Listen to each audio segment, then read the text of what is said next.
There we are. Hello, hello, Ravens. How's it going? Welcome. As you can see, it's a little bit different today. We do not have Sam with us. It's very sad, but I will explain that more. So guess what? You get me. So I'm going to do my best to go through this podcast. But thank you for joining us on, what is it, like Twitch and YouTube and Facebook and all the things? All the stuff. Twitters. All the stuff. Yeah. Okay. I'm just gonna jump in to the script. All right? Are you ready? Yeah. That was mostly for myself, but yes, I think I'm ready. Okay. Starting in 3. Totally had the SpongeBob like thing going through my head. Are you? Yes. Are you ready, kids? I can't. Okay. That's another thing that's gonna happen with me. Who lives in a pineapple under the sea? Okay. Wow. This is gonna be great, you guys. We're gonna be so productive. I'm gonna get through this podcast. It's gonna be great. When I get nervous, my ADHD just goes wild. So anyway, okay, ready? Starting in 3, 2, 1. Welcome to the Game Raven Review podcast. My name is not Sam. I am actually Puppet Master N. Sam is currently over at a convention, a gaming convention. And so he was not able to join us today. However, you get me, Puppet Master N. And I am joined by some of our talented writers to discuss the world of indie games. In today's episode, we are discussing accessibility in gaming. So, who do we have with me today? We have Taz, who is our Twitch team lead. Taz, how are you? I'm amazing. How are you? I am good. This is my first time hosting, so I'm a little... But you know what? We're doing it. We also have Autumn, who is a writer and content creator for us here at Game Raven. Autumn, how are you? Dun, dun, dun, dun, dun, dun, dun, dun, dun, dun. Hi, I'm good. I'm switching between charging and my headphones right now, so it's a little bit difficult. Cool. Hey, it's a day, you know? We're making it happen. And we also have a special guest with us today for our topic. We have Violet, who is an autistic gamer and toy enthusiast. She is also a promoter of inclusivity for autistic people and other developmental disabilities. How are you, Violet? I'm doing good this morning. Well, it's technically afternoon, I would suppose, but I call it morning still. It's pretty much morning until like 5 p.m. for me, so I totally get it. Hashtag gamer life. Also, the Stranger Things like kept us up, like probably a lot of us up this weekend. Yes. Right? Yes, it's great. Well, thank you all for being here today. We will be right back with what we are playing.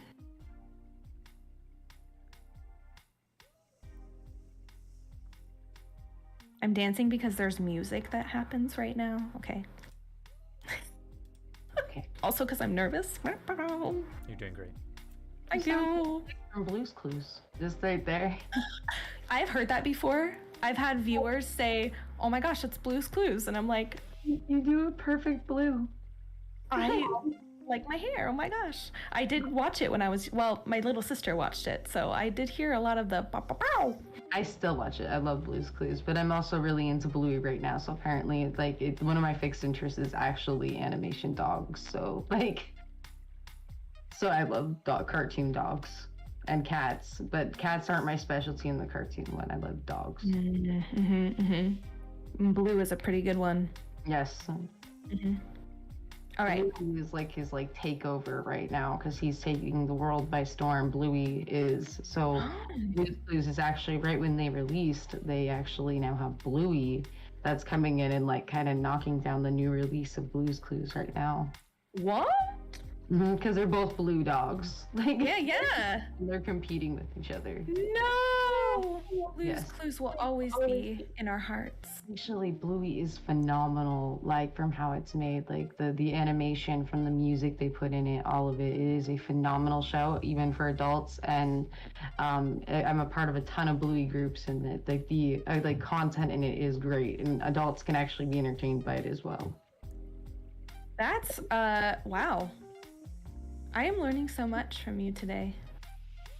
It's So on many. Disney Plus. I totally recommend checking out the sleepover episode where they have their cousin over, and Muffin is their younger cousin, and she misses a sleep, and so she just goes all like, "I am the Flamingo Queen," and she comes off as kind of drunk, but she's like a kid, so it's like we call it the drunk Muffin episode, but it's hysterical. Oh my gosh, I love those shows where, like, if you're, watching a small child, you can kind of enjoy it too. Like, yeah. I usually put on Pokemon, I'm not gonna lie. Did you know that Amazon actually, when you pay for Prime and you have Prime Video, $2.99 a month, and like almost all the Pokemon movies and like TV shows are on there for $2.99 a month on Prime Video? Like, you subscribe to the channel and Oh, we have Prime Video, I think. yes, and you subscribe to it. And it's like Pokemon channel, and it has all of almost every episode of movie. Oh, sweet. Mm-hmm. Yay. Guess what we're doing, Taz? Oh. Watching Pokemon. Oh boy. Oh boy. Okay, anyway. The script. Remember how I was saying I wasn't going to get through this without a script? Yes, I get very distracted. Okay. Ready? We're going to go into our next segment in 3, 2, 1. Hello, and welcome back to the Game Raven Review podcast. This is one of our main segments on the podcast, What We Are Playing. Whether it's indie or not, we play a ton of games. And so we're going to start actually with Autumn. What are you playing this week? I am playing Resident Evil Village, Animal Crossing, and soon to be Pokemon Brilliant Diamond. I just got it. You're gonna have a blast with that one. Oh, Brilliant Diamond. Yes, I have many hours in that game. Yes, It's on sale. It's on So, sale? Oh, I think really? it's on sale at Best Buy right now. At least it was last week. So Who was your starter? I always go Leaf on any Pokemon. So. Cool. Nice. I am stoked for Scarlet and Violet. That's my name, sorry. I know. I can't get a kick. I just get a kick out of it that they used my name for the next game. Like, I'm guessing that's the version you're gonna get. No, everybody in my family actually is arguing over the name Violet. So, like, I feel like I'm gonna have to settle and do Scarlet because everybody wants it because it's my name in my family. So, like, I'm like, okay, I guess we're gonna have to like divide up who gets Violet in here. And I'm like, but I am Violet. I want the game. And then they're like, no, I want it. So, like. That would be funny though, because people are gonna be like, "Oh, well, you must have like chosen Violet," and you're like, "Actually." Yeah, I'm actually, so the reason like I probably will go for Scarlet is in our family, typically, well, now we only have girls that are playing Pokemon, but back in the day, the girls would always get the red version and the boys would always get the blue version, or like however it was like handed out with like a red or blue. So like now it's just my mom and me and my sister, and they both want Violet. So one of us has to do Scarlet because we have to be able to trade back and forth. So like, Yeah, right. That one, and I'm like, oh, okay, I'll just give you guys that one. Nice. Yeah, we kind of did that too with our siblings growing up. We always got the other version so that we could, trade back and forth. And if we always thought, well, the story is always slightly different, just like because, it's a different team that you're like up against.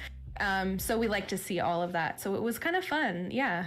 I heard Scarlet, if you didn't know this, I heard Scarlet was going to be like old ages and Violet's going to be in the future. And that's what I heard. Ooh. and then like old timey in Scarlet. Yeah, that's Yeah. right. The professor in Scarlet, which is actually the whole reason why I'm getting it, is kind of rocking like a modern. Think of like a paleontologist, but wearing clothes from back then. But of course, they live in the now. But they just like to. She's kind of like a cave person type look, type deal. She's a historian type deal. So yeah, to Violet's point, it's kind of a past. That's why even the legendaries one's kind of looks like just like a jet. The other one's just more classy. Oh, yeah, that makes a lot of sense. Wow. Yeah, I actually think I'm gonna go with Violet now that you've said that. Just because the previous game was kind of old timey, and so I kind of want to. I don't know though, because I feel like a lot of the Pokemon games are futuristic. Yeah. So, Well, Taz, if you're getting Scarlet, I have to get Violet. Yep, that's how it goes. Hey, Yep. It's coming out in November, correct? Like November, December, right? Like Yeah, the new November. one. Yes. Yep. They're Oh. really like it's like the first like time Nintendo has made like so many games for Pokemon. Like they always do Zelda and Mario like over and over. I feel like DK gets kind of like slighted in Nintendo, but like Yeah, I mean, for sure.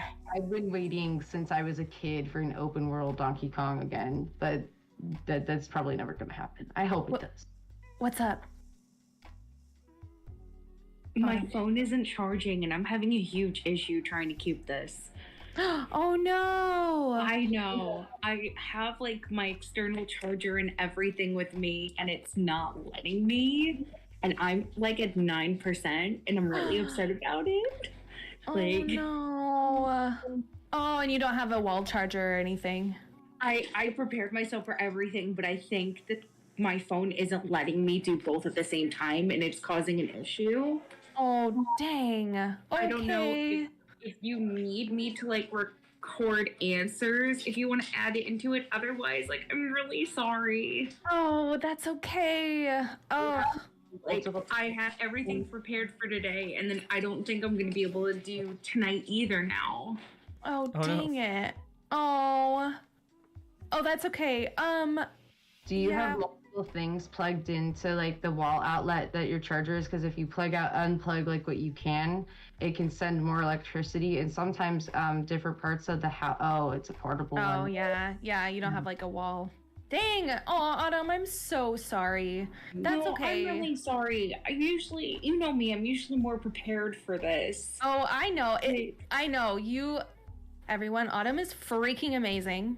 She is amazing. So, it's totally, like, seriously, totally fine. I'm just sad for you because I know we're all looking forward to this, but that's okay. We're gonna have other podcasts and we'll have other, this is not the last Sunday on Earth, hopefully. Sorry, that got dark. Wow. That got dark real quick. Yeah, it got dark real quick. Anyway, we will have more time. I hope that you enjoy Lord of the Rings and time with your family and with your doggo. However, regardless. Hopefully we could do a part 2 of this. I probably actually like after Violet mentioned the economic and socioeconomic, is that the right word? Portion of this, for sure we will. And I am sure we're gonna have. I mean, this topic is huge. It is actually a vast list topic. Like it's like kind of like like it is a never-ending topic because there are so many like versions of accessibility in gaming. Like so many things that make it like gaming inaccessible, and some parts that do make it accessible. But the unfortunate part is like a lot of it is inaccessible. Yeah, for sure. So we'll definitely have a part 2, part 3, whatever. So, but for today, no worries at all whatsoever. Have fun with your family, and we'll see you very soon. Also, Lord of the Thanks, Rings, guys. and that See is you. fun. Bye. All right. Oh, that makes me sad, but that's okay. And she's so right. Like, there's so many more that we can look forward to. Bricks, if I drop them off at ABC, can you get them to her? Like, I have extra phone chargers and bricks. Like, Oh, you know what? She's over on the East Coast, actually, so she's very far away. Oh, okay. You guys yeah. are doing this from all over, like. Yeah, all okay. over the world, actually. Yeah, we have members. One of which is down in Brazil that will be joining us very soon. So that's really exciting. That person would actually probably also be great for your accessibility in gaming, because in that region, the games are actually the same price as they are here, but they're currently, it's a lot more to like buy games like that. Yep, we had someone from Argentina on who mentioned that. So yeah, it's been a big topic. Yeah, and anyway, but today we're going to talk about accessibility. And so since Autumn is not with us anymore, I think I might do this intro over again. So I'm going to start over on the second portion, what we are playing. All right.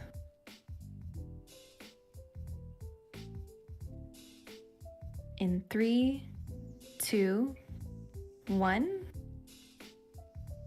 Welcome back to the Game Raven Review podcast. This is one of our main segments on the podcast, what we are playing. Whether it's indie or not, we play a ton of games. So, Taz, what are you playing this week? I'm playing my usual Konosuba Fantastic Days. Game's getting great. The new event. Nothing special. No collaborative event this time yet, but I'm excited for it because their 1 year is coming up, and 1 year anniversaries with like anime gacha games are pretty hyped. So I'm very much looking forward to that. Still playing that every day. I've been playing Valheim. I really want to get back into Valheim because I want to see, because I kind of gave it a bit just to update, and because I know their roadmap kind of got delayed due to many reasons, but they are a team from the last check of 5, but I know they're looking into getting more people on their team. So I kind of let the game just develop, do its own thing, get more biomes. And then you and I played that last Monday, which I'm down to play again tomorrow. So that game's been great. Also, got back into Fortnite on accident. It kind of just happened. I got in a really no offense to anybody that enjoys the game. It's a great game, but I got in a low. It's the community I'm not a fan of. I was talking, and we don't have to get into that, but I feel like the game, especially the main reason is that they a while back they came out with an event of a no build mode, which I was always against building when it first came out many years ago, and it kind of deterred me away. I could hang, but I couldn't build, and it was just like, I don't like this mode. And then they made it permanent, so I've been really enjoying that. It's just a lot more fun, and it's all colorfully, and I got the battle pass going for that Darth Vader. And so I don't play that too often, but I did get back into it, so I have to get my battle pass worse in until the next season. But that's what I've been playing. Yeah, you've been rocking Sasuke. It's been so fun to watch Sasuke do those dances. It's super weird. Yeah, God. Yes. Oh my gosh, I love it. Amazing. Violet, what have you been playing this week? I haven't had a chance to play Fortnite this week, but back on that topic, yeah, the no builds has been actually amazing because I am a terrible builder in Fortnite. That's my sister who can build. But one thing that I have been recently playing, that I have always played it on my PlayStation, was Fall Guys, but they recently made it on the Switch and everything else, so I was checking it out on the Switch. It's actually a lot easier on the Switch, the controls, I feel like. And it's actually like the only thing that I find like the downside is like they totally, because Epic just bought it, who actually owns Fortnite, they have completely changed the game completely with like even the currencies and how but fortunately like my legacy stuff is still from like the old game on there. And then Overwatch, I'm seeing I've been playing Overwatch, but one thing that I'm freaking out about is they're either going to delete everything you paid for in Overwatch when Overwatch 2 comes out. Like, there's so many rumors, and I'm like, please don't take away all the stuff that I worked for in Overwatch. But those are the main. And then like I do check in on a server on Minecraft called Autcraft, which is an accessible server for people with autism and developmental disabilities. And it is a really awesome community. You have to be whitelisted onto the server. And I do check in on there, and I actually do patron for that server and donate to that server because it is a massive server that like they for holidays they put like for 4th of July they're going to be doing a firework display in the Minecraft server for autistic people, so we don't have to be like freaking out about the loud like all night. And in my area they're gonna start doing it in like the evening, the fireworks, and it's gonna go all the way till Seahawk season. So they do that for all the holidays, and they put together this like massive event on Autcraft. Even when the pandemic hit, they actually put together birthday parties for people on the server, and you put it in, and that's awesome. And I do check in on that server. And I know this is super old school, but Neopets, like they're finally redoing the like the website, and it's slowly coming along. And I'm liking what I'm seeing, but at the same time, I'm like mortified. Like, how much are they going to change on it? But like, it is like I've stuck to my Neopets like since the dawn of time. So like, they're still alive. Like, that's amazing. Oh, mine are probably starving. Yeah. The good thing is they don't die, but they are. I would, if you are trying to keep your Neopets account, log in as soon as possible because they are deleting old accounts for the. Okay. Because Jumpstart bought them, and they are going through everything and redoing the entire thing. So like, you sort of write Neopets about your account if you want to keep it. Yo, I don't even know what my login is anymore, man. I don't even know what email, because I was like, man, this was like 20 years ago. Yeah. It's actually like, it's still like, I mean, it's like, it's a lot smaller of a community now, but I think the last article I read about Neopets, they're actually releasing a ton of Neopets merch because they are slowly rebuilding the site. But the Neopets, like 3,000 members are keeping that community up and running for Neopets. And I guess I'm one of them because I go in there and like do a bunch of stuff on there. Like, what? We're among royalty here. That is amazing. well, yeah. So, I mean, it's actually like if you go on now, like you remember how Neopoints are like impossible to get? Like, you had to, like, really, really work for them. Mm-hmm. Now that there aren't as many people on there. Like, wow. Oh my gosh. That makes me so happy. That makes my heart so full.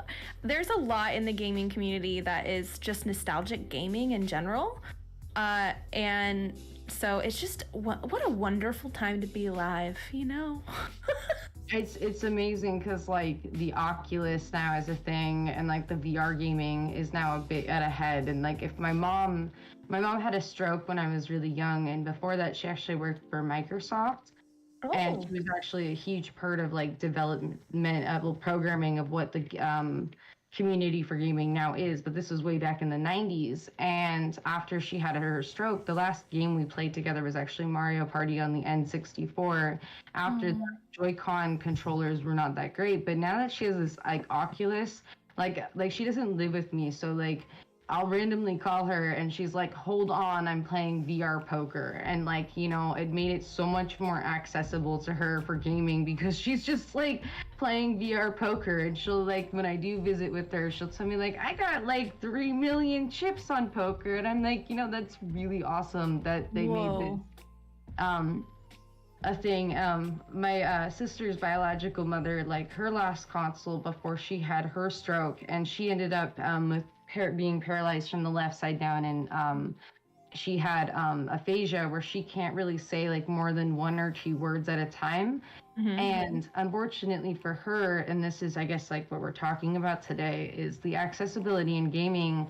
Xbox, and I think you can use this controller over the computer, are the only ones to actually have like, you know, taken a controller, seeing the need for like, everybody doesn't have like 2 working arms or 2 working legs, or even they don't have working anything and they can only use their mouth. But Xbox controllers are the only one who've taken this adaptable controller. But for someone like my sister's biological mother, her last console she was really playing was the Super Nintendo. So she's not into like the Xbox type of games or these like massive things that are on those type of platforms. And so her biological mother was on her way to become a pharmacist before all this, and seeing that there's like this like not ability, like if you do not have two working hands. I mean, yes, there's those like, you know, inspirational videos of like someone who's blind who completed an entire thing of Zelda, but that's not the case for everybody. And I remember talking about wanting to somehow get this adaptive controller for my sister's biological mother, and she did not want it because it had been so long since she was able to game. But I feel like if like Nintendo had an adaptive controller, you might have taken interest in it because they have that online portal in Nintendo that has all the Super Nintendo games. And so there's actually a huge need for like these adaptive controllers that can do for any ability that you have. Because the thing is right now, like all of us in this, like I'm assuming in this square boxes on the screen, we're all relatively young, but at any point, you know, things happen like strokes. Sometimes you're born this way, yes, but like, you know, and the flip, you know, you can end up not ever being able to game again. And that's like one of the really sad things is when I watched my mom, who was randomly getting Cartoon Network for me as a kid, you know, at her workplace at Microsoft, and I'd watch it, and I watched her go from, and it took literally the Oculus and the accessibility of that for my mom to actually be able to play a game. Because if I had her play Mario Kart with me, she was driving in reverse the whole time because that part of her brain was affected. And she can talk and do many things now. But if it weren't for VR poker, like my mom probably wouldn't be doing much. VR poker, man, amazing. That's so cool to hear that all the retro games are coming. And oh my gosh, okay. Our main segment is going to be very full, so I'm very excited for that. Sorry, I didn't mean to go on that tangent, but... No, it's all good. Hey, that's what editing's for. I might even like copy paste, put it somewhere else, you know? It's great. It's all gold. It is all gold. For sure. Well, I have been playing this week a couple games, a lot of like farming sims and chore sims. Actually, I played Valheim with Taz. That was fun to jump back into. I forgot how much I love that game, and they've done so many updates. I'm very excited to delve in more into, especially the Hearth and Home updates. And you can fish now. Apparently, Lil Forest Faye joined us for a while, and that was really fun. I've been playing lots of Graveyard Keeper. Graveyard Keeper is an indie game that is like the spooky version of Stardew Valley. So basically the premise is you are a Graveyard Keeper who's been like isekai'd into this world and you don't know why, but your job is to upkeep this graveyard, and it's just fantastic. And also, you know, I'm always playing Pokemon Cafe Remix because it's adorable and it's great. They're having an event right now with Mewtwo, and I just got my Mewtwo. Now I'm working on getting cookies for Mewtwo so I can level him up. So that's always great. And last night for Spooky Saturday, I played a new game called V Rising. This game was introduced to me by Emerald Reyes, who's one of our editors here at Game Raven, and it is like the spooky version of Valheim, actually. I don't know what it is about me and spooky versions of my favorite games, but that's where I'm at right now. In V Rising, it was developed by a small studio over in Sweden. They have about 35 members, and I don't think this is their first game. However, it is beautiful. It's in early access currently, and it's on sale for the summer event happening on Steam. And you are a vampire, and you are brought into this world after some war stuff happened, and you're just trying to rebuild. So the whole point is to build your vampire castle, and it's been really fun. I figured out how to make a rat farm, and no, I'm not eating any of the rats. I just like having rat pets. I feel like that would be something because I used to have pet rats and I love them so much. And that right there sells the game to me because rats are so smart. And like a lot of people are terrified of them, but they're so cute. Yes. They're so cute and like they are so smart. And I had my rats, but when I was younger, trained actually doing tricks and stuff. One was he was a little bit chunkier, so like he couldn't climb the bars, but like because I had a huge ferret cage for them because not a lot of people know you have to have a huge space for rats. You can't just leave them in a tiny cage all day, but that sells that game to me is having a rat farm. Like yes, and the rats are really cute. Like they don't try to attack you or anything. They just kind of hang out. And I know, and you can consume them. Like I accidentally consumed like one, and I felt so bad. I was like, no, my baby. But yeah, it's really fun. There is a lot of blood because it is a vampire game. So if you're sensitive to that sort of thing, just FYI. And it is spooky. However, the environment is gorgeous. The graphics are amazing. And it's a builder. So if you enjoy building games and you like vampires and spooky things, highly recommend. So that's me. That's what I'm playing this week. We are going to be right back with our next segment, our question of the let me restart that.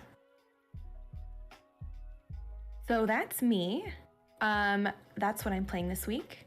We will be right back with our question of the week right after this.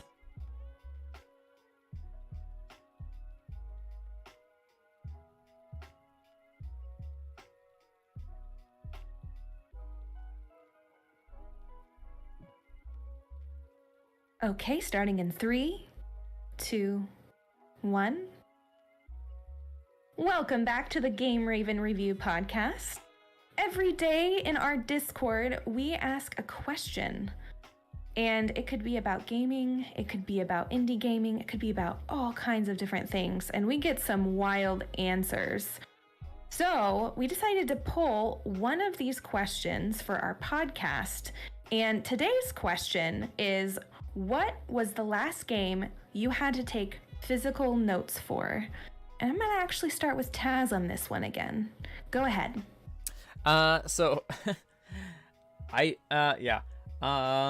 Graveyard Keeper was the last game I had to take physical notes for, only because I like to play in full screen, and I don't think it has a borderless window for full screen mode. It's either full screen or not so full screen, and I hate switching between that and like notes and like the notes program on your PC.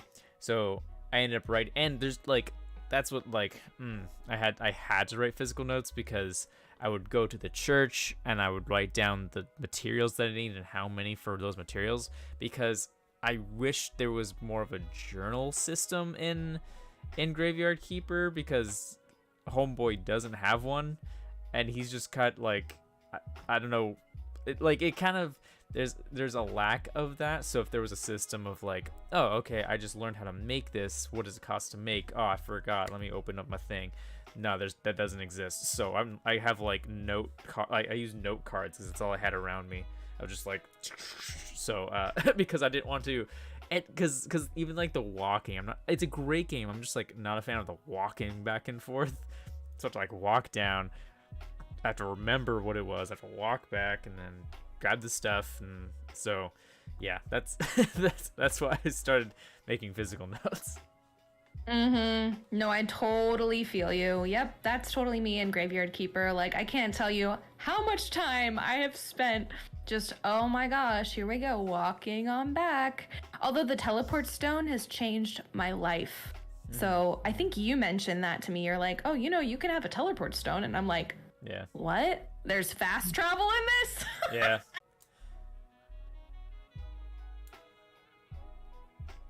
In that game. So it takes a lot of time for sure. Violet, what about you? Have you ever had to take physical notes for any games? I don't think I've ever really done that, but my sister, I definitely think, could use that. I think when it comes to games where like if I remember like if anybody remembers Banjo Kazooie, you know, and like how you would through the game learn like so many different buttons for the controls. As a kid, that like hindsight, that probably would have been an amazing like way to keep notes of like how to do the certain moves, because I would forget as a kid how to do certain moves in the game. And at a certain point, I just stopped playing the game because I was like, I can't remember like which move I'm supposed to be doing. So I actually was replaying that for a little bit. But like I haven't really like actually I didn't even know that was like an idea. That's actually a new idea that I just learned today. So that's actually useful. Like even for like remembering controls on a certain game that you're like learning the controls as you go and stuff. Actually like a really awesome idea. And actually that actually ties into your subject today too. That would actually help with like accessibility as well. Yeah. And you know, I take notes a lot. You'll see me taking sticky notes all over the place because I'm kind of old school that way, but also it's just how I live my life. And I definitely do so for Graveyard Keeper. And Violet, I know you mentioned before we started recording that your sister played Stardew Valley. And I have taken so many notes for Stardew Valley. I plan out my crops, and I even have a book that is like a physical book that's has all of the things that are needed for the community center and what each character likes. And man, I have so many hours in that game, and I have so many notes, physical notes from Stardew Valley for sure. And then sorry, go ahead. My sister for sure needs that. So my sister has this thing where she will pick up a game, play it for like 3 days, and then just stop playing it. And that's the same thing when she's one of her favorite games of all times is The Sims. For example, she'll pick this game up and like she'll be like really engrossed in it. And then all of a sudden it's like, yeah, so I'm gonna like move on to the next thing. I just totally forgot what I was doing, and like I'm just gonna like drop that. And then she'll come back months later. With The Sims, fortunately, she could just pick up where she's going. With these games like Stardew Valley, she's like, I can't remember what I was doing. And I'm like, okay, so this is actually helpful. How about we take notes? It's like of the games, because that would actually help her continue when she decides that like, okay, I've played it for 3 days straight. I'm gonna go move on. And then when she comes back months later, she can be like, oh yeah, that's what I was doing. So right. Yep, I have restarted games before because I get into a save file and I'm just like, wait, what? I've done that with Zelda, actually. I was going to mention another game that I've done like physical notes for. When I was younger, this was before, we had like tablets and things and phones that we could look up walkthroughs. We just had our console. And my little sister, who's Little Forest Faye, who's part of Game Raven actually, she and I would physically print out the walkthrough for Twilight Princess, and she would sit and read it to me as I played.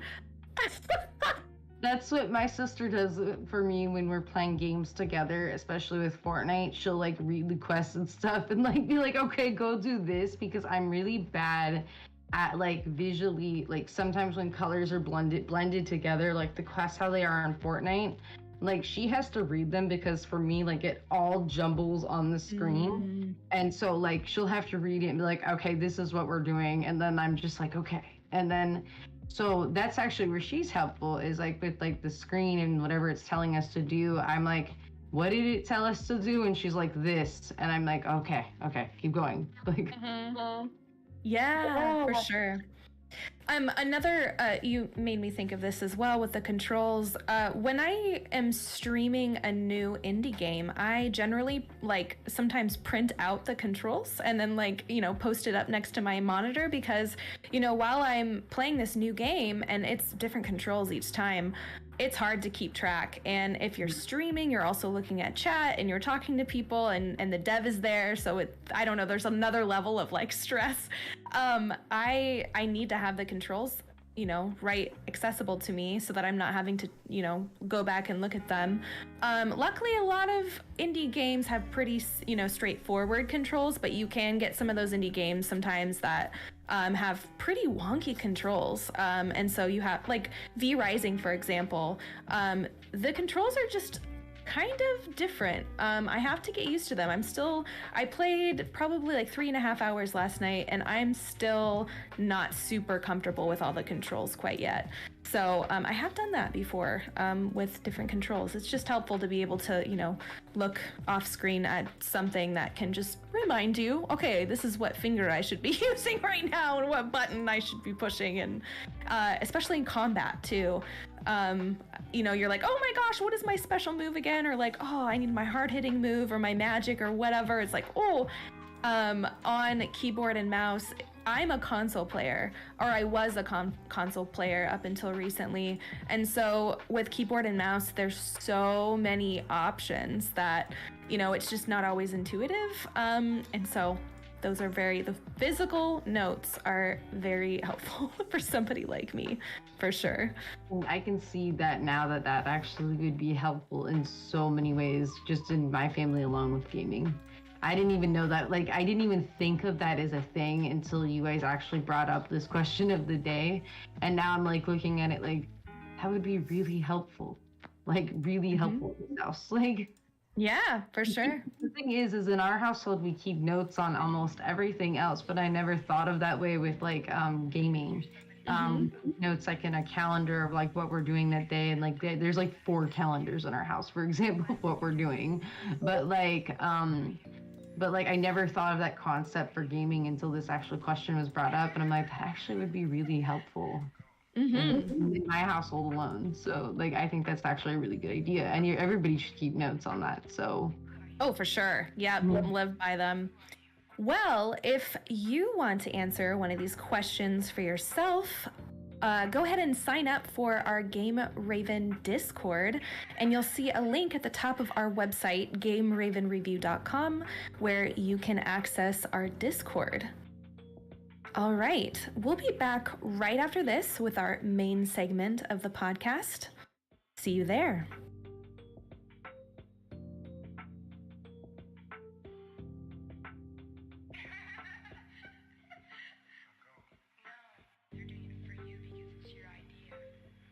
All right, main topic in 3, 2, 1. Welcome back to the Game Raven Review podcast. We are talking about quite the subject today. Our main topic here is accessibility in gaming, and we have our wonderful special guest, Violet, here, who has graciously joined us so we can learn just a little bit more about accessibility, what that means, and how it can be more incorporated in games. So, Violet, I'll start with our first question. In general, what does accessibility in gaming mean to you? So, you wanted me to stick to the physical part and mental limitations of accessibility, right? Not the part about affordability, correct? Yeah, sure. So I'll go ahead and ask the question again, but go ahead and mention that's another layer, because then we can, it's important to mention that there are many layers to accessibility. Yeah, for sure. So, all right, let me just ask the question again. So sorry. I'm sorry. Okay, and Violet, our first question here is, in general, what does accessibility in gaming mean to you? So, unfortunately, as for able-bodied and people who are able to adapt easily, or have the ability to sit somewhere for a long period of time, accessibility is for them. However, there is a major, huge demographic of people who cannot have accessibility to gaming, whether they are paralyzed or they're for example, we were talking about Fortnite earlier. One thing for me is when a new season of Fortnite starts, it'll take me about a solid week, 2 weeks to be able to play that new season, because my brain is looking at all the changes they made and going, no. And then finally I have to adapt to it to be able to play it. There's also some people, I have a friend who she cannot sit still for like more than 2 minutes before she has to go like pretty much for a walk. Like she's one of those people that is really like full of energy, and gaming isn't one of her things. Like she will sometimes sit there and play like the same game over and over again, like Zelda Ocarina of Time, but she won't, like she's very like just stuck on that one game and will keep just playing it and repeating it over and over again. So when we talk about accessibility, what it means to me is that everyone of all abilities, no matter if it's like a mental struggle, a physical struggle, should be able to access games.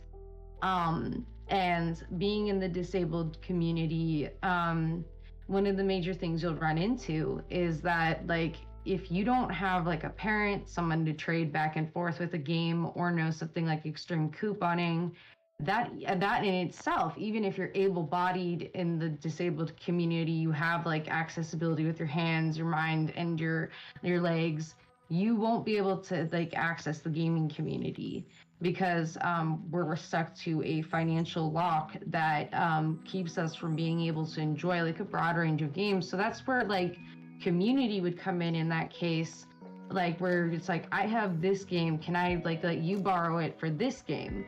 And that's kind of one of those things that you would do in the disabled community, where it's kind of like a barter and trade kind of thing. Like I have like 5 potatoes, you have like 10 carrots, can I have them? Like, you know. And it's a huge like actually topic. It's so vast. Like what does it mean to me? It means that like how it, I guess it would, like, to shorten it, it should be accessible to everybody regardless of abilities and affordability. And I also feel like there should be like funding towards gaming where, like, you know, the disabled community can actually access this, because a lot of the disabled community actually does find this therapeutic, but it is not affordable to them. And then there's the part where there are physical limitations, mental limitations, like adaptability to, like, if something changes really quickly in a game, it's like, nope, like not happening. And so just briefly, like, it needs to be more accessible to all abilities, because so far it reaches mainly a demographic that has full functionality. And the thing is at the end of the day, we all, as we age, have the potential to lose functionality one day. Like whether you're like my dad, who now he's able-bodied again, but he got a work injury recently, so he's not able-bodied yet right now, but it's like he's getting better as time goes. But before I was adopted, he had a grand mal seizure, and he had to teach himself to learn to talk, walk, all that again. And the thing is if we do not make gaming accessible to everybody, in the long road, all of us gamers won't have accessibility to it either.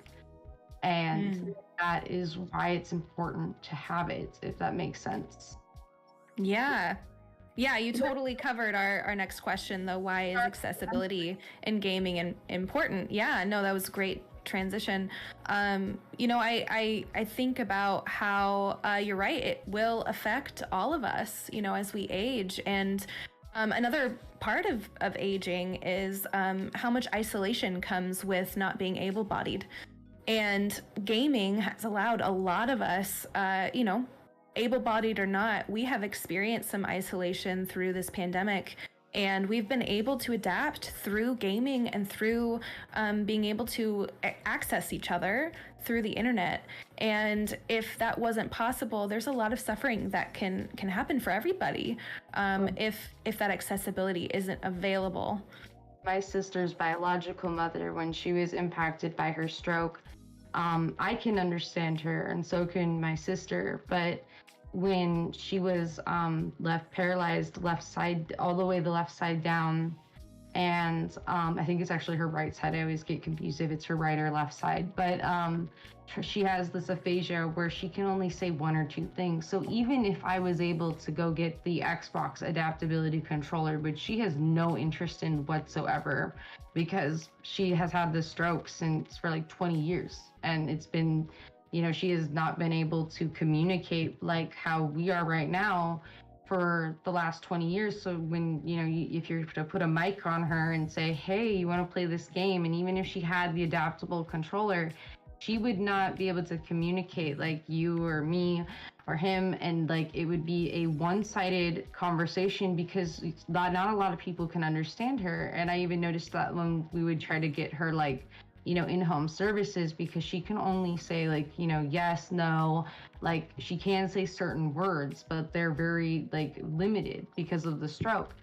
And so that actually is another reason why gaming isn't accessible for her either, because if it's an online type game where you're trying to socialize, she can't communicate. And not a lot of people have, and I've noticed this because I have a speech tablet as well, because I have some nonverbal characteristics as well.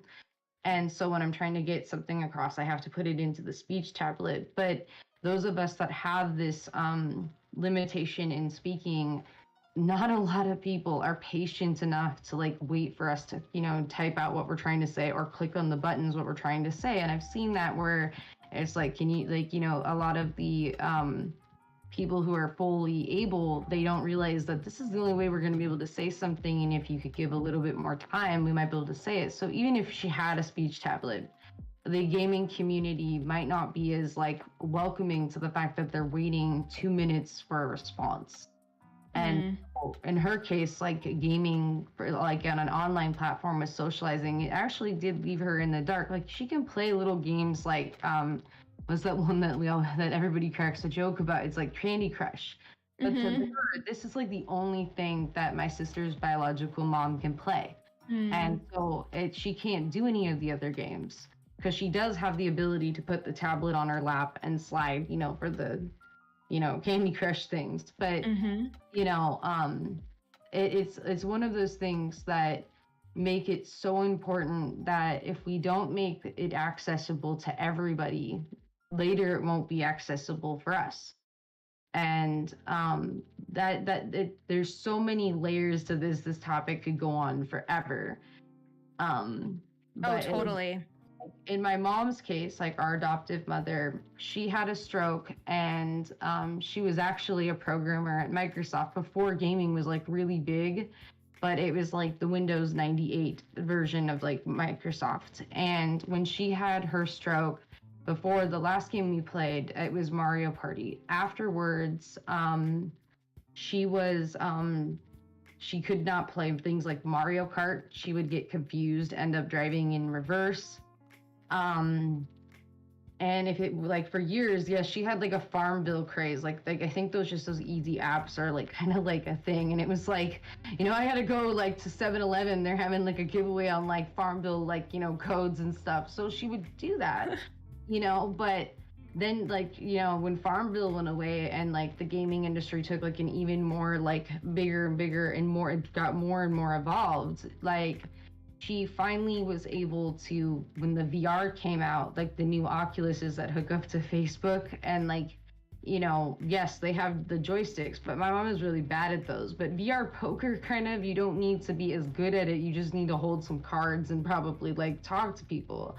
But our mom, our adoptive mother, she is fully able-bodied now and can talk, but she's not still the reflexes are kind of slow. But poker, you can kind of take it easy, and that's the whole point. You have to look at what you have and try to win. So store games she can do, and she can play games like Pokemon, where like, but when the open world concept came out for Arceus, she got very frustrated at that concept, because my adoptive mother could not get the concept of open world gaming down, and frustrated. And she had tried playing things like Skyrim and all these games and these open world concepts. Her brain after the stroke could not like carry this information, if that makes sense. And so that made it difficult for her. But when VR poker came around, I'm still hearing about it every time I see her. It's like, I got 3 million chips. It's like, you're loaded. If we were at a real casino, we'd be freaking making bank. Like, if only. like, Oh, that's amazing. She gets Wow. happy, and I've actually randomly, because she doesn't live with me, so I've randomly heard from her at 3 a.m. and she's like, yeah, I couldn't sleep, so I went on VR poker, and that actually like made her be able to be more social, and she's loving it, you know. That's awesome. Yeah. Oh my gosh, yes, that's awesome. So, okay, in your opinion, what specific characteristics makes a game accessible? I think in some cases it would depend. Like if it's more simple controls to get down, that makes it accessible. And then there is the aspect if we're doing a social game and someone doesn't have the ability to communicate as well as someone else does, that I think patience, just everybody in the gaming community having patience for someone learning a game. What I often find, especially when I was beginning playing Fortnite, is even I, who wasn't getting the controls down, like these 12-year-old kids are like, I don't know, man, they would say some really off the wall things because I didn't get the controls, and they'd be in a squad of 4, and I'd have to leave the group because it's like I don't know what I'm doing, and so I know that like patience in the gaming community would make it just alone like so much more accessibility if like to everybody, because the thing that like we often forget as gamers is we want to be the best, the top of the line gamer of like the century, like the very best. It's like literally the whole slogan of Pokemon, I'm going to be the very best. But we forget along the way that when we don't have patience for others learning a game, or we assume that they know something about the game that they should already know because, hey, this game's been out for like a year, why aren't you getting it down? When we don't have just patience, just in short, like us as gamers, when we run into someone in the gaming community who may not know the game, even if they're not disabled, that patience that we show others and that kindness that we show to others actually can help them like learn how to play the games, and like, because I know with my mom, like sometimes if I'm playing, because I tried to play Fortnite with her, and like, because I was patient with her, she wanted to try it a little bit more, but because she couldn't get the controls down, and even just like because of the way you would look, at one side of the controller, you look out and like you have the view, and then you have like, just walking, and then like the moving part, she couldn't even get that part down. But instead of like me becoming angry, like, hey, I need to win this, like, it gives at least like the top place, I would put her in like the building, at the building time, I would build her a little fortress and say, okay, hang out here while I go collect stuff and I'll bring it back to you. And those little things that make patience is just like the key. It's like the key to everything. And I know that that's a hard concept for everybody, is patience, because you want to win, you want it to be great, but you can't be great if you're not patient with other people. Yeah. Oh, absolutely. Yeah. So I know you mentioned a couple games so far, but do you have any other examples of games that you don't think are accessible? So as much as I like Fall Guys, like even before Epic just bought it, it is not accessible for like almost anybody. First of all, it's like the games, like like any game that's kind of in this genre, super fast paced, super competitive, super like you have to be like on top of it, and if you're not, like it's like one of those things, like even my sister, who is neurotypical and like she's forgetful in some ways, like I'll ask her, hey, can you help me with this Fall Guys event, and like you unlock free unlockables in that game, but the problem is like you're never going to unlock them unless you're like the best of the best. And it's like these games that are so fast paced, but you want to get this like certain costume that's free for your character, but you can't do it. And I remember I felt like I had wasted on Fall Guys 3 days of my life because they had this golden hot dog costume to unlock, which I have this like affinity for food costumes. It cracks me up. And I was so distraught because I couldn't even get past the second tier to get this full costume. And even my sister was trying, and she was just getting so angry at the game, and so was I, that I actually wrote the developer before Epic had bought it, and the developer before was Metatonic, and I said, this isn't fair that you guys put a 3-day weekend contest to win this, like, you know, outfit that is literally impossible unless you are literally like able to do this, like, and get first place all the time, which isn't the case. And I remember I have a friend that works for GameStop, and I was talking to her about Fall Guys, and she said, yeah, I've only ever won one time. And in squads, like she stopped playing when squads were a thing. I mean, he stopped playing when squads were a thing, but he said, like, I've only won once. And that was like astonishing, because this is an avid gamer as well that is having difficulty.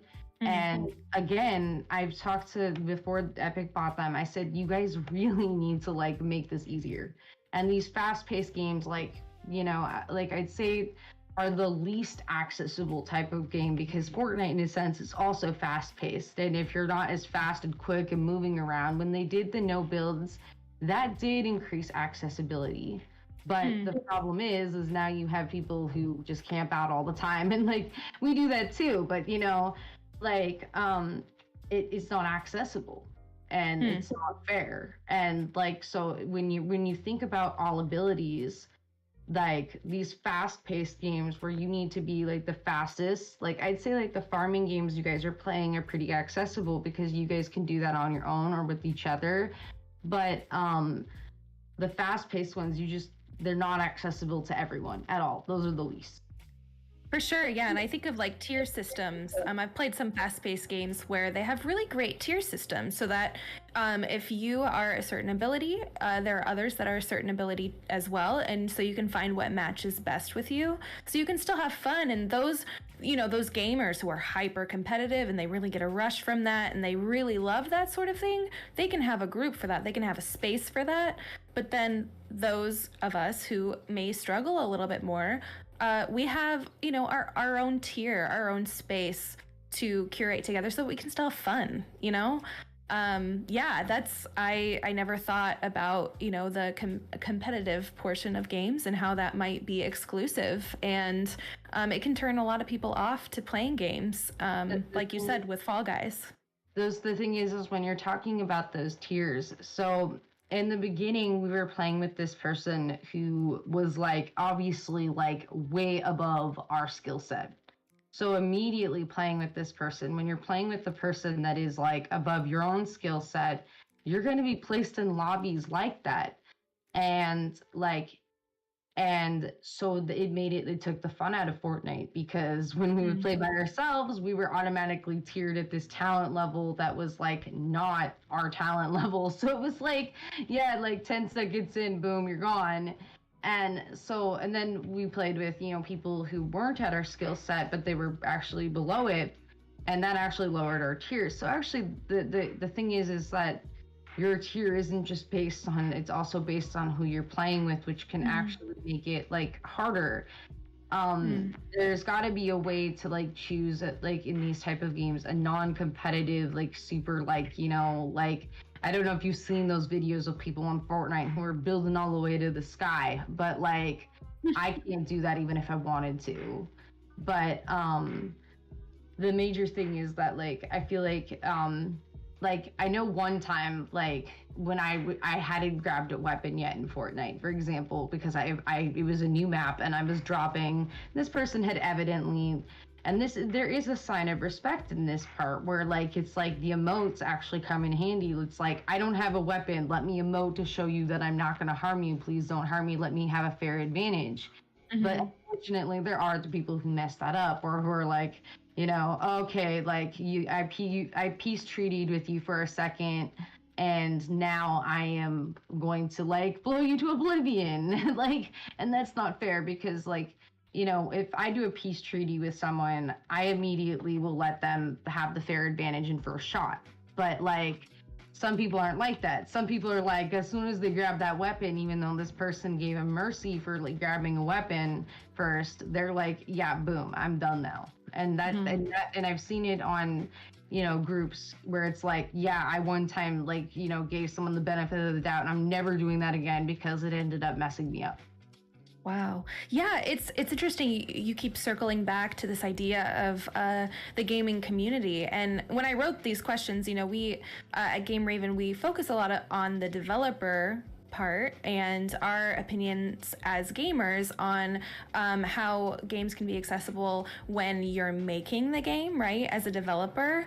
And, being able to choose those tiers rather than having them automatically assigned to you could be a solution.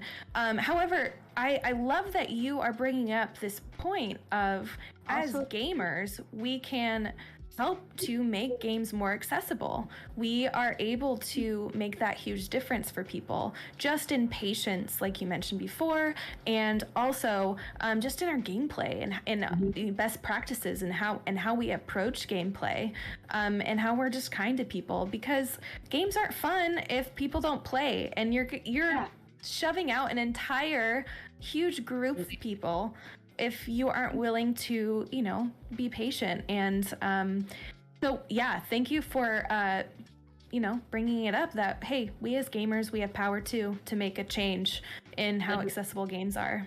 But it also would be really nice if, for all the platforms, not just Xbox and Microsoft, who is the only one who entertained this idea of for people with physical handicaps, they entertained the idea of this controller that anybody with any ability can play on this controller, no matter, even if they were quadriplegic, they can, like, it runs on a straw thing, and like they made an adaptive controller. The problem is the controller is very expensive, but the thing is they entertain that idea, where other gaming industries have not. The controller alone, like the accessibility to make it accessible for everyone, that could like be a game changer for people with physical limitations. Is these controllers that Xbox made one, that means that Sony and so can Nintendo also make one. And there are people that are loyal to Nintendo, but they can't play Nintendo anymore,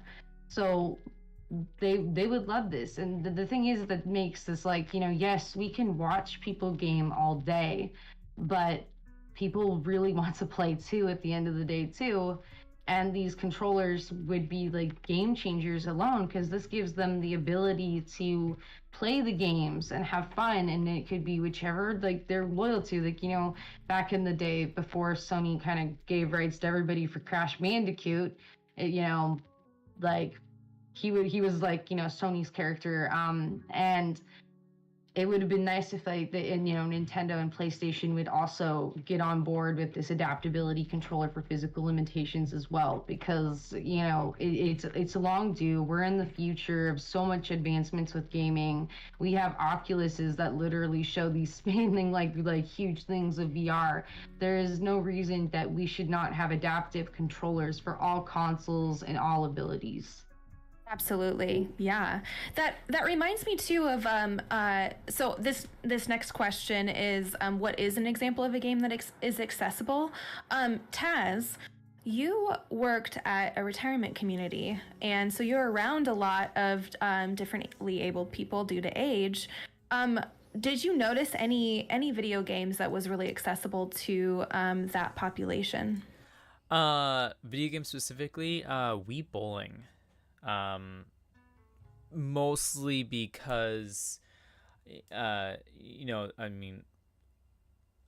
because the space, the room that was utilized was flat, open, hardly any furniture unless fold-out chairs were provided, or the fold-out chairs allowed the ability to have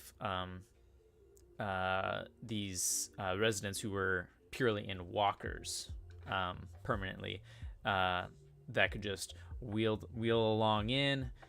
They could hold the remote. Sure, it'd be a little shaky. However, it didn't inhibit the motion that they could with just a swing.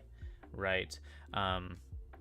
And regardless of it was a competition. They made it competition based. The how it was run wasn't solely, that wasn't the focus, but the social aspect, the residents themselves would make it more so competitive, and just kind of that it's similar. And Violet, that's kind of like what I was kind of hearing, trying to understand, was that like when you were talking about Fall Guys and things like that, it's just, or like the ability in like Fortnite, just like it doesn't have to be the game itself that makes it competitive. It can be the allowance of the ability to.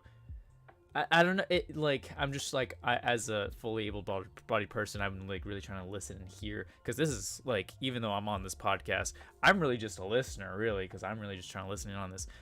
But Wii bowling was very, very accessible, and whether even those who couldn't even still physically be involved, they would give vocal consent and allow them to place themselves there and allow their caregiver to bowl for them as their champion. And it still had that ability where they can still feel like they were participating. So there were a lot of how do I put this? It was a. I would like to say that in my experience of that, it was very accessible to those who were still able-bodied at their age and those who weren't, and it was still a fun time for everybody. Mm-hmm. Did you notice residents playing any other games? Video games. Let's see. Other than the Wii bowling, let's see. Not off the top of my head. No, not video games. I can't think what they would have done now. Okay. I think my grandma actually lived at that retirement community as well. And, she's like my best friend. I love my grandma so much. And she loves her solitaire. She loves her spider game. She loves playing hearts. Yeah, and those are video games too, Yeah, I apologize. I thought I was thinking more of like them in a group setting. But as their IT person, you are absolutely right. When they would have trouble, I'm like, I'm just trying to play my solitaire. I'm just trying to play my Wii Wheel of Fortune, And so yeah, they would each be inspired, especially during the COVID seasons. They would be stuck and they would need some other form of entertainment than just sitting in front of a TV and listening to all the chaos that's going on. They want to have some fun. So yes, Spider Solitaire, Hearts, that kind of stuff, games that they grew up playing old school card games, they could play on their PCs, or their Wiis that they had on the hands. So, so yeah, you're absolutely right. Yeah. Candy Crush is another one that's easily accessible, or there's those ones, because the thing is all that requires is like a finger.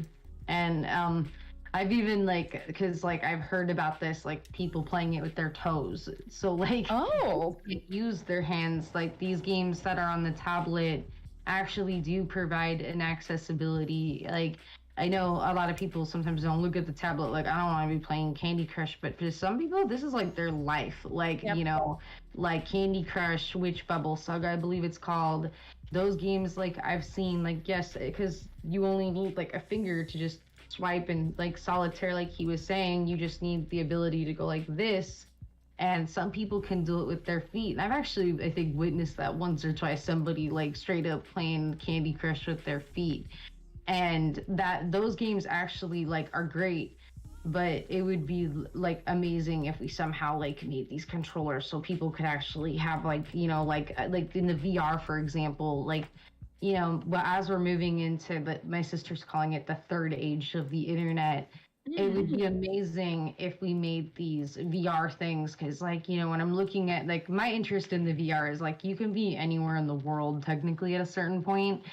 And like as we move into this, I think about like my family, where like it's like as they get older, the older family members, I would love it so when I show like my grandma Like, you know, she's never been somewhere. I'd love to be able to put that on, but I can't see what she's seeing, so I can't help with the controls.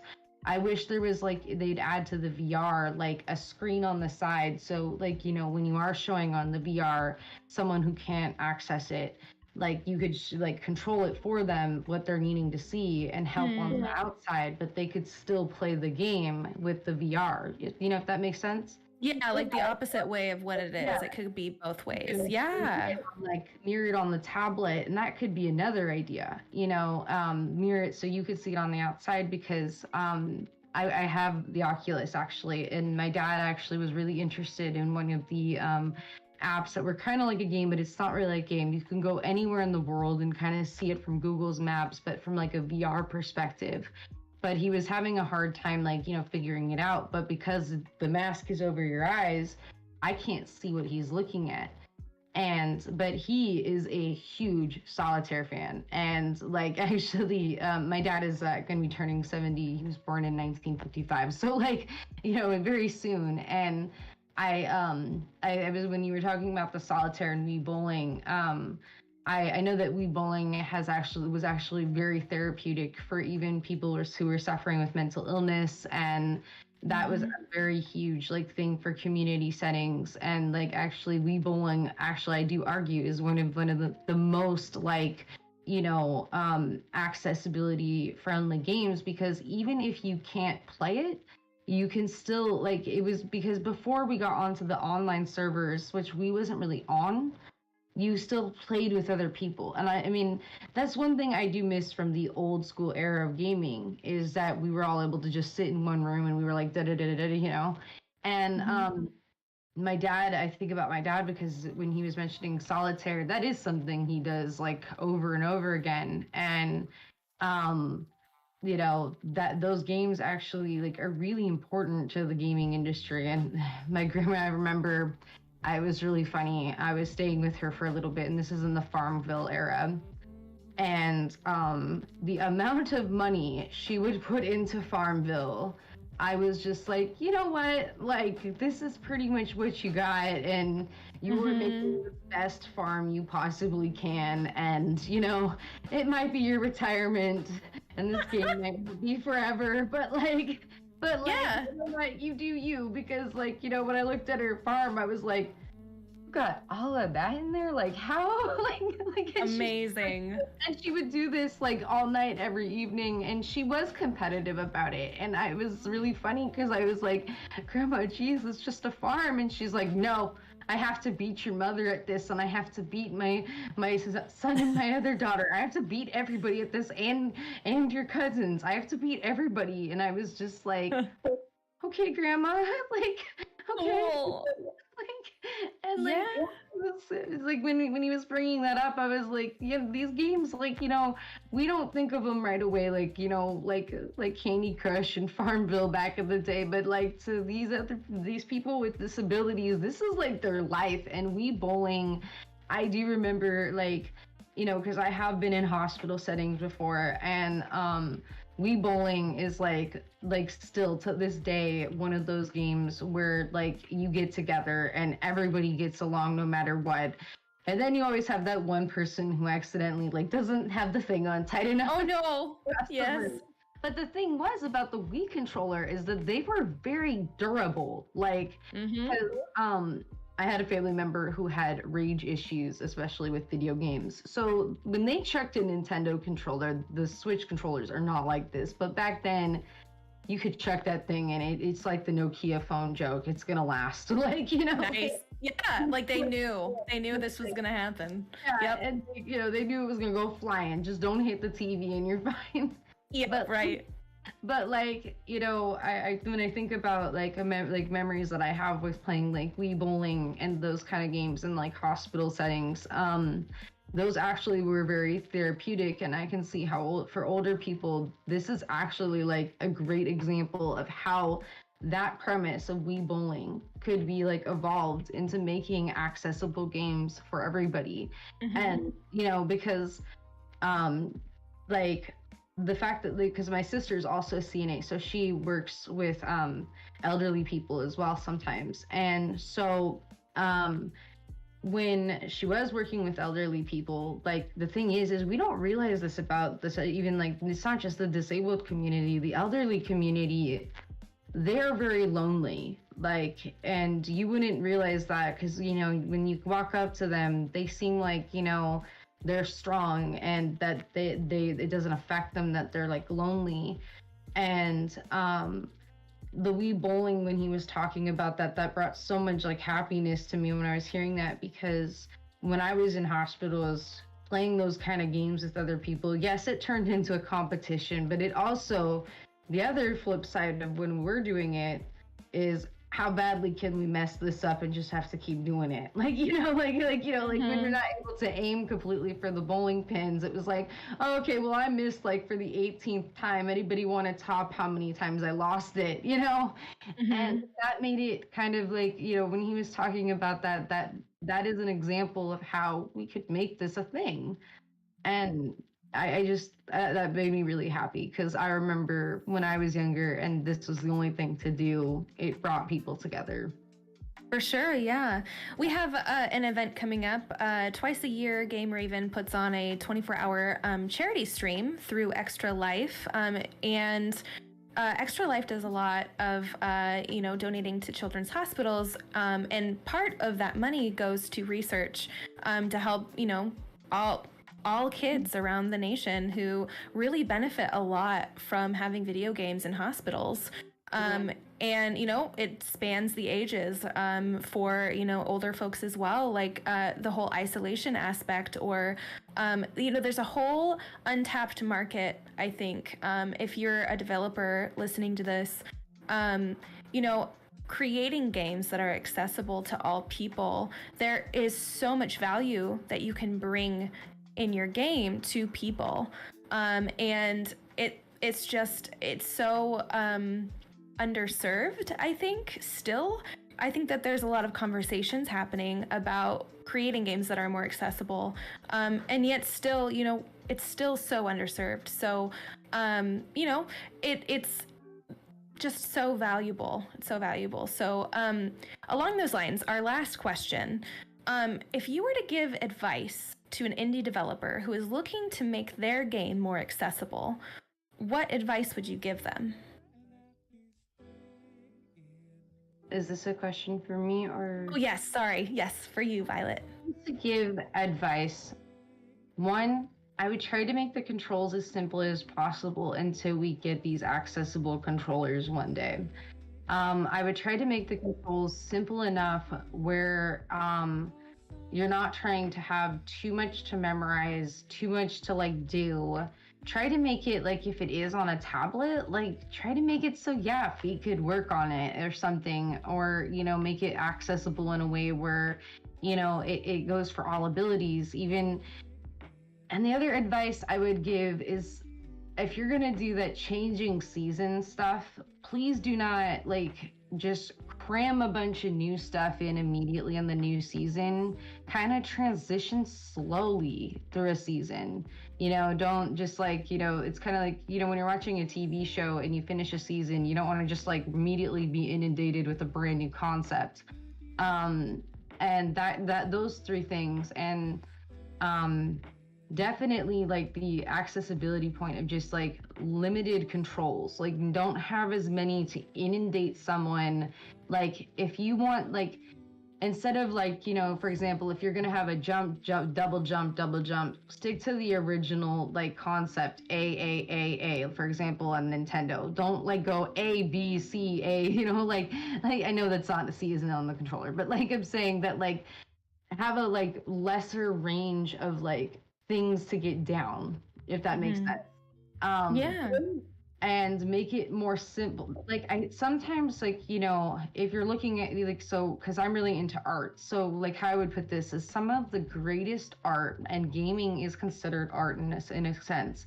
Some of the greatest art that has ever been made has had a very simple concept. So like and a lot of these indie games that you guys play, it's all graphic design art, but sometimes the simpler the concept, like of like, you know, just making the like focusing on the background and everything, But having simpler controls, the simpler, the more it can be beautiful, you know. And it's kind of like if you were to take like Van Gogh's works, for example, you know, yes, there are broad brushstrokes, and or Picasso, and gaming is an art form in itself. Like half the reason we play a video game is for the graphics. But if we stick to a simpler concept where it's not like, you know, all these different controls, you can actually create a game that is beautiful and everyone would want to play it because like because it is an art form. It actually is. Like a major reason we will play a game is we're drawn to the graphic design.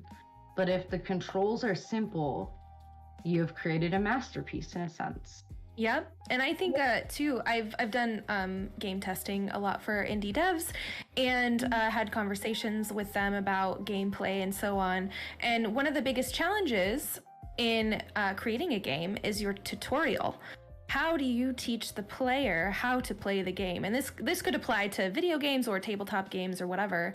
And you're so right. It's like you need to titrate that and give small portions so that your players can understand and enjoy the game. Because if it's overcomplicated, it doesn't matter, you know, what ability level. If it's overcomplicated, it's going to turn off a lot of players. And so the simple, the better. And that applies to graphics, that applies to gameplay, that applies to story, that applies to all kinds of things. And as you go, you can add more. But if you add too much in the beginning, it's just not going to be accessible for anyone, you know? So yeah, I love that. That is a huge takeaway for this. Taz, do you have any thoughts about, after hearing this entire conversation, I know that you were mostly a listener, but now that we've delved into the topic, what advice would you give to an indie dev who's making a game and they want to make it more accessible?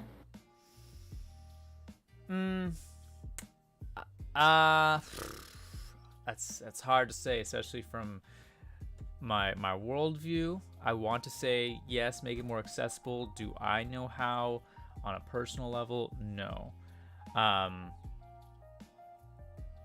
However, it just kind for indie developers, I would say, and I've been thinking about this. I was thinking about like ways that, on a development sense, things that you can eliminate's a strong word. Things you can kind of just turn off is what I'm thinking, right? That way it can, because as much, you know, like you know, you can leave this in. This is call out for our live stream. Gamers are the worst.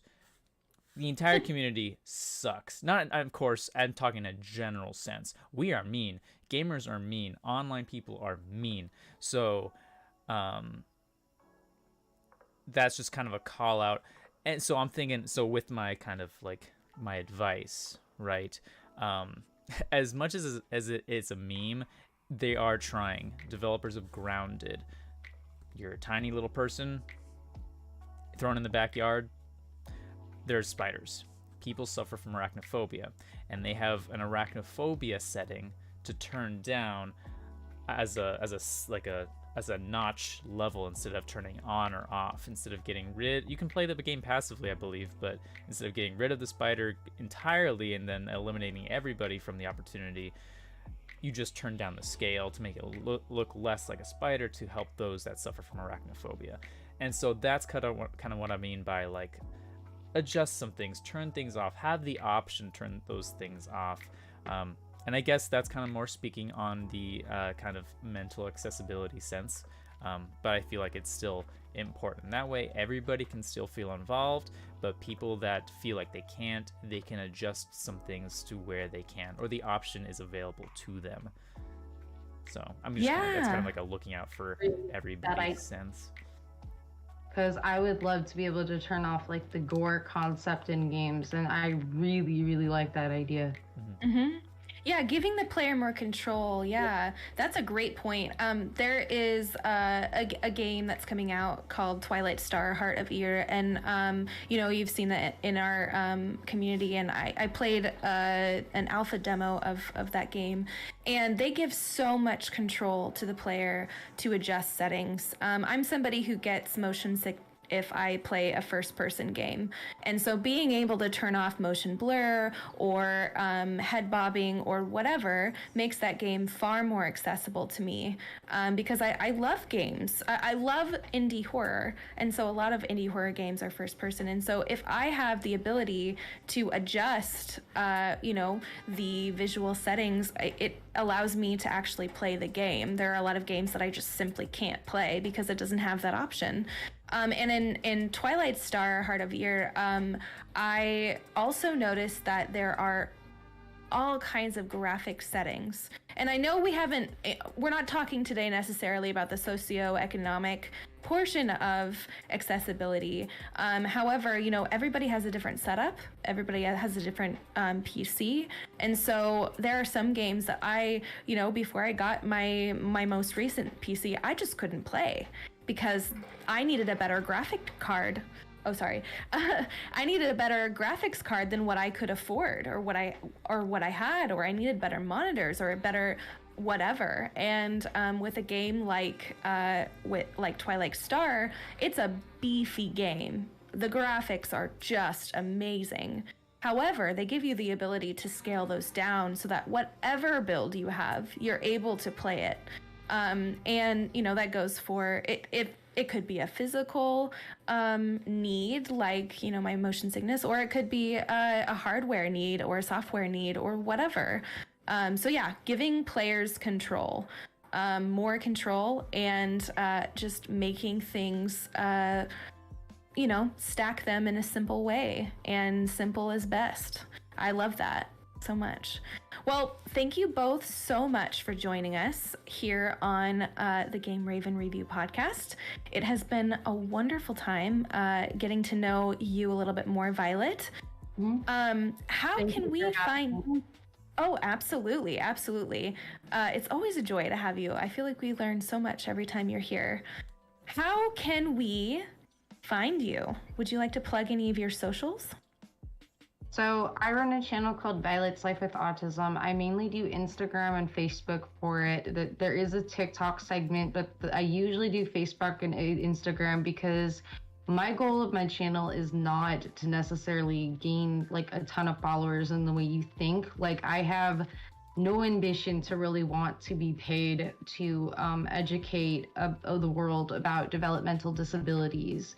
And my page is kind of open for interpretation, of like, if you want to follow it, that's fine. If you don't, that's fine too. I don't want to be paid or like monetize off of my channel. My channel is informative, and it also, for a lot of developmental disabilities, the reason I started this channel is because a lot of people think like there's a magic switch at 18 or 21, depending on if you stayed in school for transition. That's what they call it when you stay till 21 with a disability. But they think by 21, you have magically been cured and you get your good job sticker and you no longer have a developmental disability. And so my channel is basically showing that like the whole goal of it is to show that this is not like there's no magic off button. We are going to be, autistic or have intellectual disability or any of the other developmental disabilities, regardless of age. It does not just like magically go, hey, you're turned 18. It's not the same thing as like you turning 21 and being able to go to a bar all of a sudden. It is not like that. And part of my channel, I also, I don't announce charity stuff. I do that behind the scenes. I will never announce that kind of stuff on my channel. However, I will announce on my channel things like if I find a resource that is accessible, for example, sensory equipment. Every Tuesday, there's this website called Sensory Scout. I am not sponsored through them, but I have like gone through them every Tuesday. It's called $2 Tuesdays, affordable sensory equipment. And this can include swings to oral hygiene toothbrushes that like are adaptive. And these are the kinds of things that I will announce. And I do try to keep the like channel somewhat positive because that like, you know, that needs to be there. But the important thing about my channel is that we don't just like, and I'm sure this is like this for everybody, when, you know, everybody turned 18, there's that meme that on the internet that you know, I would like a month ago I was asking to go to the bathroom, now I'm supposed to figure out what to do with the rest of my life. And for all of us get that same opportunity to go to college immediately right as we turn 18, we don't get the ability to you know, do these life choices. And like, yes, there is that concept where, you know, sometimes they do think of us like little kids forever. The thing is that we have adult concepts. They're just more simplified, if that makes sense. And it depends on also the ability and how the developmental disability affects somebody. So for instance, like there are a few videos on my channel where my sister is engaging with me, and if it's an activity that I'm not necessarily into, like I recently posted a potato video, for example, where I'm planting potato buds, and I do not like that sensory at all. So I'm wearing gloves, and in that case, I actually am somewhat nonverbal in those cases. I'm kind of giving limited, you know, responses because, and it is showing the world basically in short that we do not just have a thing where it's like, here's your sticker, you're now 18 or 21, you're now cured. Because a developmental disability is that you're born with it, therefore it will always be there. Yeah. And what's your page again? Violet's Life with Autism, and I primarily post on Facebook and Instagram, and I have posted a few videos with my sister on gaming. And I wanted to say about the YouTube with the gaming Fortnite videos, and I don't post to that one very often, but the reason I posted videos on there with gaming is because if I was to say this in like kind of like a simpler, I'm trying to simplify it. So there are different ways, like in speech therapy, like I'm communicating. Like I'm sure, like you notice, I'm probably really nervous in this podcast because I've never done something like this before. But when I'm gaming with my sister, there's a different dialogue. Like, yes, I can talk, and right now I seem like I can talk perfectly. If you had me at a doctor's office, it took me 4 years to say 3 words to my doctor because I could not talk. Like it just wasn't happening.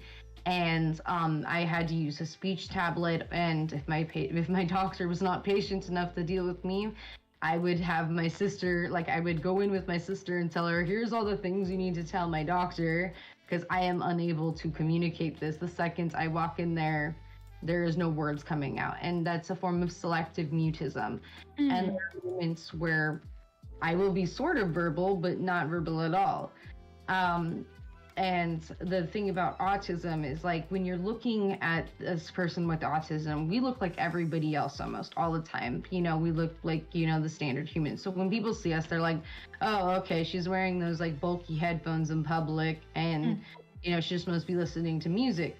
But the thing is that, you know, when we're looking at another person, now, if you could imagine an autistic person, how they see another person, imagine basically like how I describe it is seeing a shadow. Like, you know, you're not able to see the facial expressions, you're not able to see the like body language, and if we have known someone long enough, like for example this posture alone, like, you know, if you're like standing there thinking like this, you know, I've learned through speech therapy, yes, that could mean like 5 different things. But for the longest time, if someone was standing there doing that, I would be like, why are you mad at me?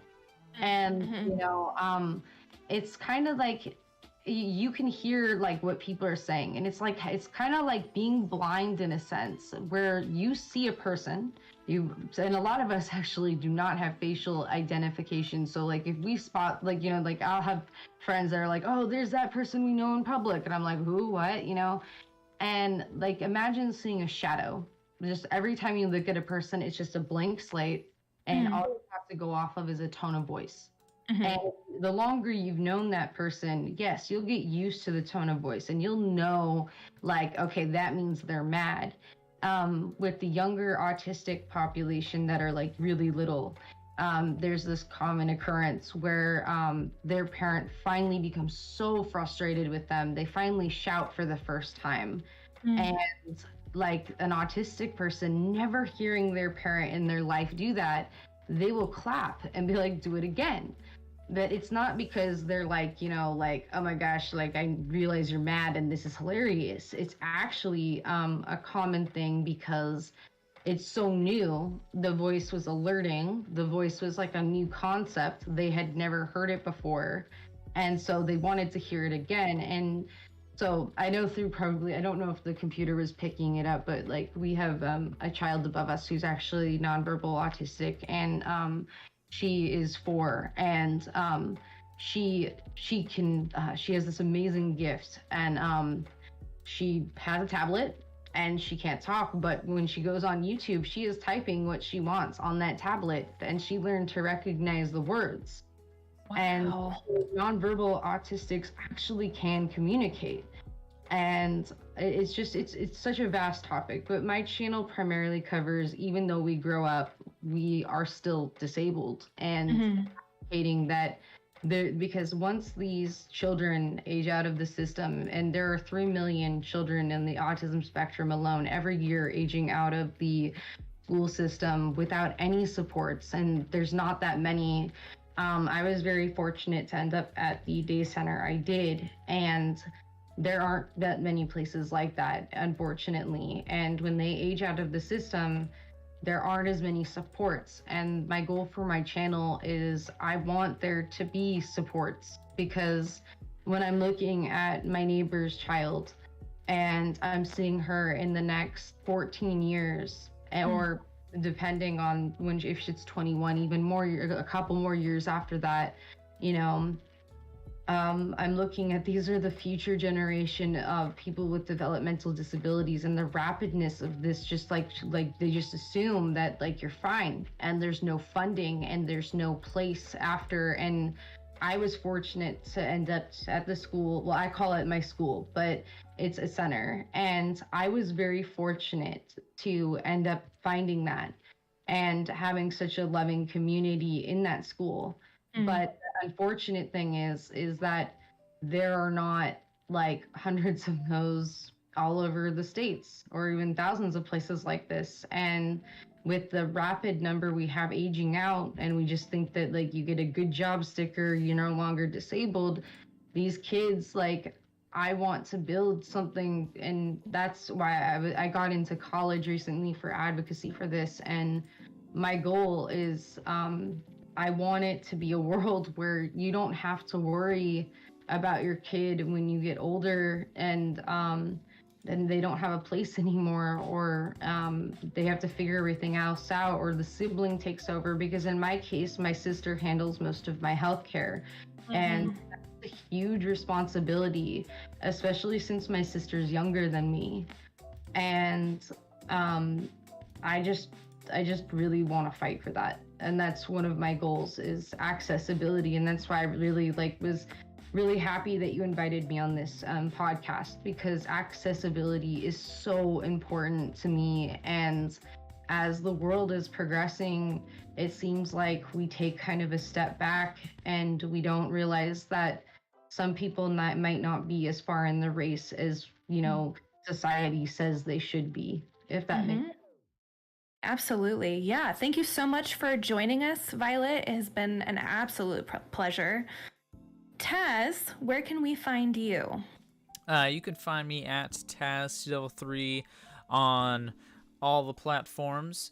I stream for Game Raven on Monday nights, 5 p.m. Pacific Standard Time, as well as co-hosting Raven parties on Sunday nights, also at 5 p.m. Pacific Standard Time.